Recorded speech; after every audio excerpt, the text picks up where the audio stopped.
Now, as a device developer, I always ask the question, what if? What is life going to be like? What is the world going to be like if I invent and have an application that actually shifts your health trajectory in a positive way? What that impact will be, not just on you, but as you adapt that as a lifestyle change, what's the impact on your families, your community, your children, and have them adapt that change into their lives? To me, that's the Uber experience. And so I asked the question, what if? And what I've done is I've prepared a little video that gives you a little foray because of lack of time today. I have this imagery is going to give you a feeling about how powerful harnessing sunlight is in changing your body physiology. So hopefully we've got a sound check here, which I didn't. What if I told you there was a fruit or a vegetable out there that if you ate it 3 times a week, it could lower the possibilities by 40% of you ever contracting any of the top 5 chronic diseases: heart disease, diabetes, neurological disorders like dementia, respiratory challenges like pneumonia, even cancer? Would you buy it? Would you eat it?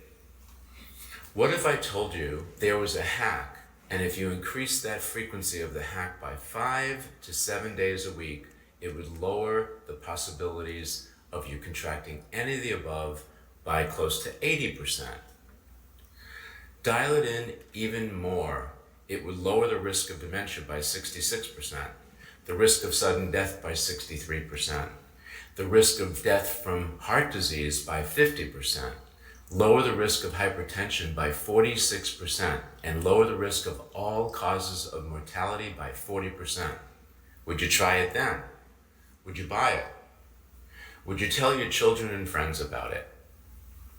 What if the same natural remedy could lower pain thresholds, improve blood circulation, increase your metabolism, and enhance weight loss, improve your body's ability to potentiate food, supplements, and even need be medications? At the same time, it could help rebalance your terrain, improve your sleep, shift your autonomic nervous system to parasympathetic, and that's the short list. Would you go for it? What I'm describing isn't a fruit or a vegetable or a device per se. It's harnessing the power of sun energy, specifically full spectrum infrared frequencies, to create a primal healing foundation for sustainable, optimal health. Wow, imagine all that just from sunlight, right? Okay, so I'm going to shift everybody's gears now, and I'm going to give you guys practical, tangible information and lifestyle adjustments, or tools, or nuggets we call it, that you can employ into your life as quickly as tomorrow to make a change. And I feel when I'm sitting there, that's what I want to learn, so I'm hoping that you guys get some benefits from that. So I'm briefly going to go over things that you already know. And obviously, you can see from the chart, these are the projections of most of the major categories of health challenges out there. And of course, cancer's on the top, and diabetes is underneath that. And it's not getting any better. But as a bioresearcher and a scientist, I'm always looking for the big question, or the answer to the big question, why? Why is it that you can do a protocol, you can go into remission, and then maybe for a year, 3, 4, 5 years, 10 years, hopefully, and then all of a sudden, you get a relapse? Why is it that we relapse? It's a big question for us. And then also, why is it that in science and in modern medicine, we're always searching for that root cause, like a single root cause? Well, guess what? Our bodies are pretty complicated, and generally, the root cause isn't just one thing. And it kind of shifts from place to place. So I'm actually I discovered something recently that I feel is so important for everyone to know, because I think it's one of the essences of the reasons why either people don't get better or why people relapse. And it's, again, not that complicated. So we understand the trends. And then this is sort of the big goals. Like, can we really change the earth? Well, probably not. Can we change the environment? Well, probably not. Not singly, but together we can. But what are the things that we can change? And so I think one of the things that's very misunderstood is the emotional content that is related to everything in life. But particularly if you have a chronic challenge, the emotions that are tied to that. And I don't think that we can completely heal. We can maybe biologically, and maybe we can do it on a blood test, but unless we address the emotional content that's tied to every single thing that we do, particularly when it comes to chronic ailment, I don't believe that we can completely heal. And I think that's one of the keys to healing for sustainable healing. The other is something that's a little bit misunderstood, and that's our genetic expressions and our genetic histories. And I think moving forward, that area of discovery in medicine is going to be really important, because if you understand your genetics, then you can really kind of navigate your lifestyle choices so that it works for you. So briefly, there's a concept of reductionism, and that's the idea that we're just looking for a single thing. My approach is more holistic. I look to harness nature. I also study ancient cultures, and I try to bring all that information together in the devices that we develop. So we're more of a holistic point of view. But then let's just focus on epigenetics, and I think that's important, because you have your genetics, which we really can't change, but then we have the things that we can change, like the air, water, food, exposure to sunlight, again, the emotional piece. These are the things that we do have control over, and once we become more aware of it and we become a little bit more conscious of it, we can feel the impact of what those changes have on our genetics that might bring some recessive proclivities that may never have surfaced because of our new environment. Now we're seeing in our clinics, and we have more than 10,000 practitioners in our network. We have a fairly large community that follows us, so we really feel like we're tapped into the source of a lot of information of the changes in healthcare and the way things are going. And what we're noticing in clinic is that the disease numbers are going up, even with all the research and money going in. But what's really scary is that the ages that people are getting sick are coming down. So we're seeing in clinic that there are women that are showing signs of infertility at 14, and men at 18 showing signs of low testosterone levels. That's not genetics. That's epigenetics. That's the effect of our environment and the choices we're making that we all can change. So we just have to understand what we can change and better choices, pretty much.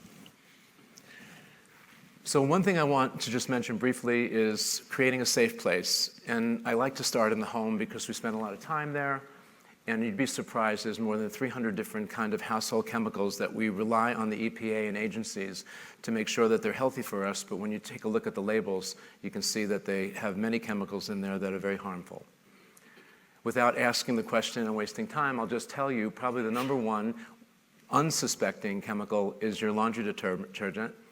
And so you're bathing your clothes in there, it gets a fragrance, it also has a color that goes into your threads, you wear that on your skin, and those chemicals leach into your skin and are causing big change. So keeping your bedroom quiet, keeping it free of EMF, keeping it dark assures a better night's sleep. It's very important between the hours of 12 and 4 in the morning. Your brain shrinks a little bit if you get into that delta and REM restorative state. And then it allows your brain to create growth hormones and enzymes that help us heal from the day before. If you don't get into that state, you miss that. Many people in the audience, many people with chronic ailments, they don't get into that restorative sleep. The first question I ask in clinic is, did you get a good night's sleep last night? Do you wake up tired in the morning? In my orientation is Lyme disease. Cyrus was nice enough to start you off in understanding that. So people with chronic Lyme disease, they have challenges sleeping. They sleep 14 hours, but they're still tired. Why is that? Because they're not getting into that deep restorative sleep. Quality, not quantity. So I was alluding to one of the epiphanies I had, and it has to do with polarity. We don't touch the earth anymore. Today I'm wearing sneakers, but generally at home, I'm walking barefoot. I want to touch the earth. I want to bring earth energy into the body. Because most of us live in air, especially if you're in Florida, or anywhere you live, you're living in a conditioned environment, air-conditioned or heat-conditioned environment. We're not outside communing with nature anymore. we're not getting a free exchange of the macrobiome world of microorganisms and our internal microbiome world and that interplay. And because of that, basically our body batteries are off. And so polarity is a big key to what I believe is important for sustainable health. And this isn't my invention. Actually, one of the founders of energy medicine we're doing a collaboration with is Dr. Jerry Tennant. You might be familiar with his work. And he wrote some amazing books on body voltage.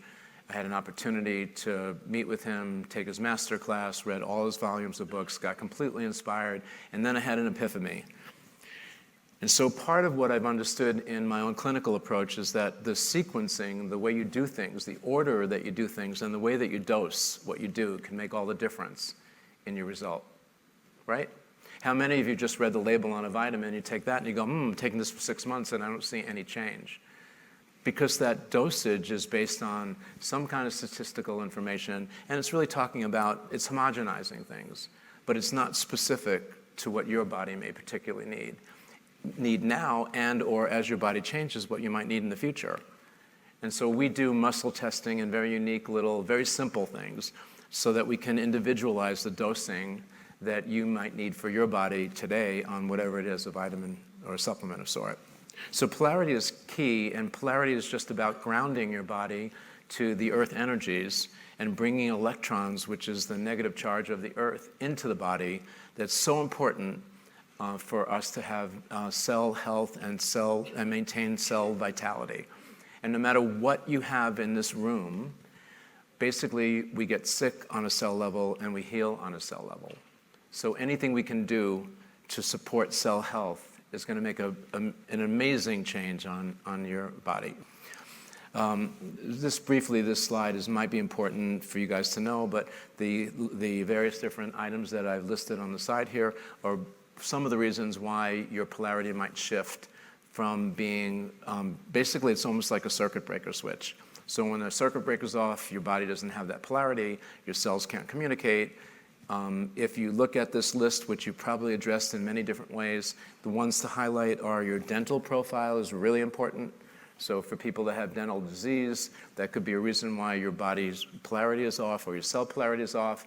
If your cell polarity is off, your cells can't receive the charge they need to be healthy. Your cells won't have the charge they need to support your immune system. We all have heard about mitochondria, right?